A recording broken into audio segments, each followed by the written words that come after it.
لا حول ولا قوة إلا بالله العلي العظيم أعوذ بالله من الشيطان اللعين الرجيم بسم الله الرحمن الرحيم قال يا نوح اهبط بسلام منا وبركات عليك وعلى ممن معك سنمتعهم ثم يمسهم منا عذاب أليم اللهم صل على محمد وآل محمد وعجل فرجهم۔ سورہ مبارک ہود کی آیت نمبر 48 کی تلاوت کا شرف میں نے حاصل کیا۔ ارشاد الہی ہو رہا ہے کہ نوح علیہ السلام کو پروردگار عالم کی طرف سے حکم دیا گیا کہ اے نوح علیہ السلام اترو ہماری طرف سے سلامتی کے ساتھ، اور تم پر تو ہماری طرف سے برکتیں ہی برکتیں ہیں، تم پر بھی اور ان گروہوں پر بھی جو تمہارے ساتھ ہیں، اور تمہارے ساتھ والوں سے پیدا ہونے والی نسلوں پر بھی، اور کچھ جماعتیں ایسی بھی ہوں گی جنہیں ہم دنیا میں فائدہ اٹھانے کا موقع تو دے دیں گے، مگر پھر ان پر کشتی نجات سے دور رہنے کے سبب سے ہماری طرف سے بڑی سخت تکلیف دینے والی سزا دی جائے گی۔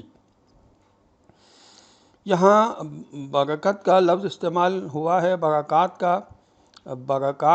برکت کی جمع ہے، اس کے معنی خدا کی طرف سے خوبی اور بھلائی ملنے کے ہوتے ہیں، کیونکہ خدا کی طرف سے خیر و خوبی غیر محسوس اور بے شمار طریقوں سے ملتی ہے، اس لیے اس کو برکت کہتے ہیں۔ اصل میں برکن اونٹ کے سینے کو کہتے ہیں، اونٹ کیونکہ سینہ ٹیک کر بیٹھتا ہے، اس لیے برکت کے معنی ٹکنا، ٹھہرنا اور جمے رہنا ہوتا ہے۔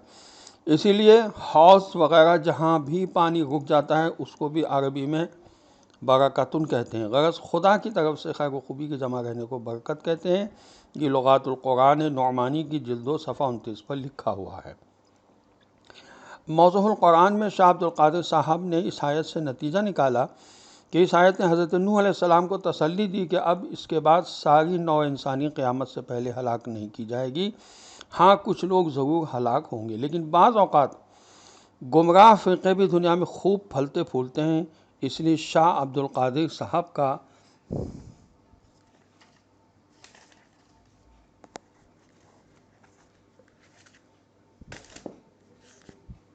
آخری فقرہ خلاف واقعہ ہے۔ یہ فصل الخطاب میں علامہ علی نقی صاحب نے لکھا ہے، اور تفسیر روح البیان میں لکھا ہے کہ مروی کہ خدا نے پہاڑوں کو خوشخبری سنائی تھی کہ تم پر حضرت نوح علیہ السلام کی کشتی آ کر رکے گی۔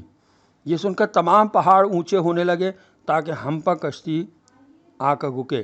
ہم اونچے ہیں لیکن جودی پہاڑ عجز و انکساری سے جھک گیا۔ خدا نے اس کی عاجزی و انکساری کو دیکھ کر کشتی کو اس پر اترنے کا حکم دیا۔ تفسیر کبیر میں علامہ غازی نے لکھا کہ تم پر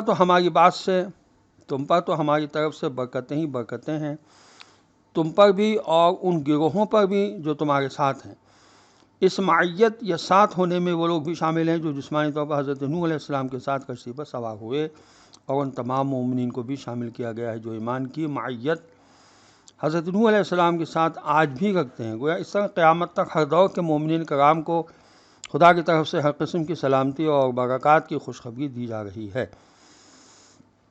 امام غازی نے لکھا کہ مومنین کی شان ہی یہ ہوتی ہے کہ وہ نعمت کا مشاہدہ اسی حیثیت سے کرتے ہیں کہ وہ نعمت خدا کی طرف سے ہے۔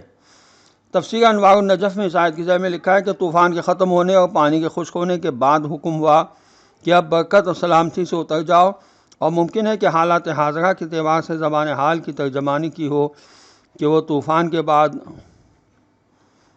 امن و سلامتی سے اتر گئے۔ عموماً یعنی ان نجات پانے والوں کی نسل سے ہونے والی امتوں کو ہم ایک وقت تک دنیاوی منافع سے بہراندوز ہونے کا موقع دیں گے، اور وہ جب بے شکری اور نافرمانی کو اپنا شیوا بنائیں گے تو ان کو بھی دردناک عذاب میں گرفتار کر لیا جائے گا، اور اسی طرح زمانہ گزرتا جائے گا۔ عزیزان محترم، خدا کی رضا پر راضی رہنے کے جو ثمرات ہیں وہ بہت ہیں۔ حضرت رسول خدا صلی اللہ علیہ وسلم کی حدیث ہے بحار الانوار کی جلد 82 صفحہ 142 پر کہ اللہ تبارک و تعالیٰ جب کسی بندے سے محبت کرتا ہے تو اسے آزمائش میں ڈال دیتا ہے۔